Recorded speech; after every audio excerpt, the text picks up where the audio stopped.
Welcome to Harvest the Wind 2012 at the Port Hawkesbury Civic Centre in Port Hawkesbury, Nova Scotia.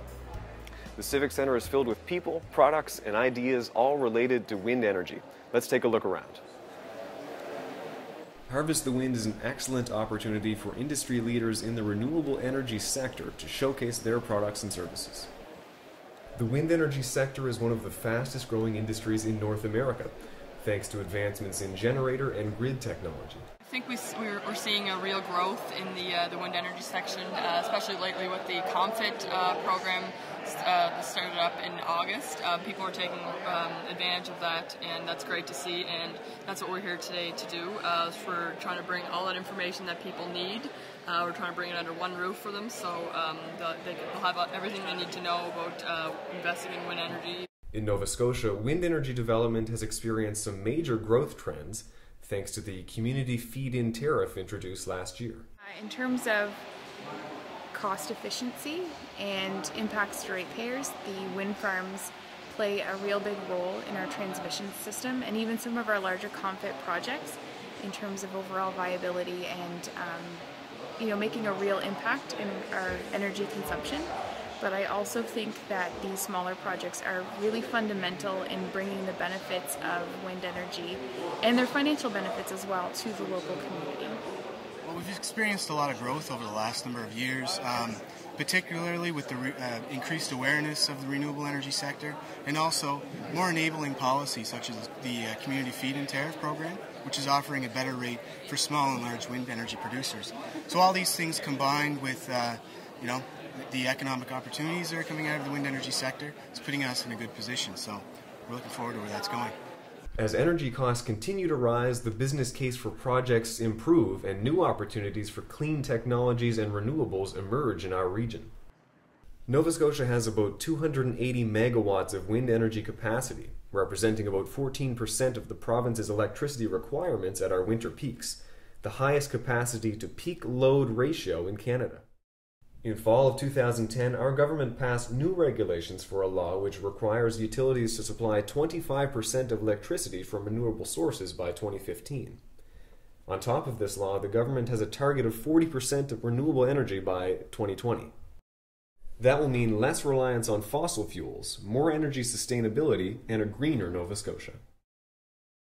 New European wind technologies are being demonstrated in Cape Breton by SuGen Research.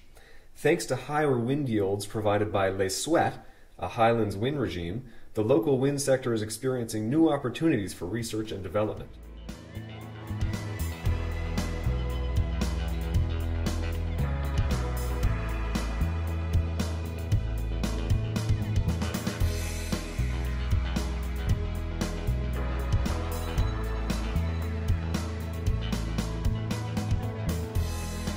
Wind and the rest of the renewable energy portfolio, I think Nova Scotians are pretty ahead of a number of provinces in the country.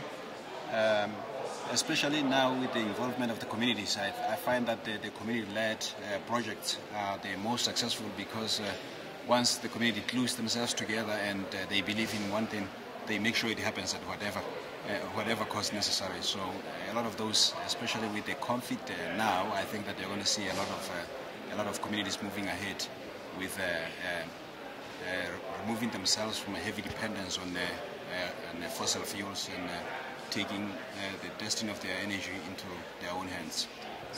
Well, I've been kind of into alternative energies for a long time, since back in the 70s, and it's just something that interests me, and it's one of the things that I like to research and know as much as I can about.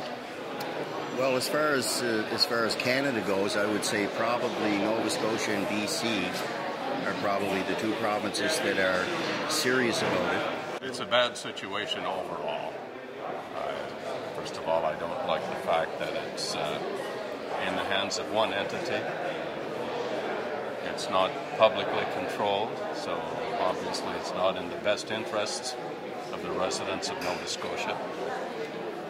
There's far too much capital leaving the province. The market's there. We're going to have a long hot summer in Boston. We're going to be shutting the power down here to air-condition Boston. And that's not right either. And it's here for the taking, and if the shareholders, well, I don't know who was holding this up, but somebody is going to come with a lot of money, and then they're going to make a lot of money.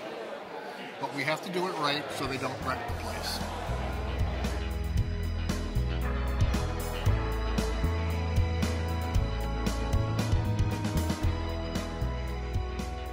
You could talk to a business owner, and electricity was considered something that was just an overhead expense.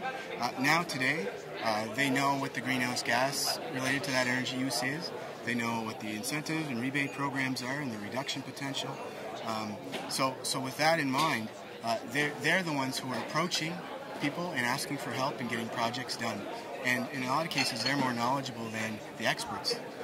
There was much emphasis today placed on small-scale wind energy projects, which was very well received. Attendance was up 50% over previous years. For more information on Harvest the Wind 2012 and future events, visit harvestthewind.ca. Harvest the Wind 2012 was made possible by the Strait-Highlands Regional Development Agency, Enterprise Cape Breton Corporation, and the Province of Nova Scotia. A special thank you to our platinum sponsor, Seaforth Energy. And a special thank you to all sponsors who made Harvest the Wind 2012 a success.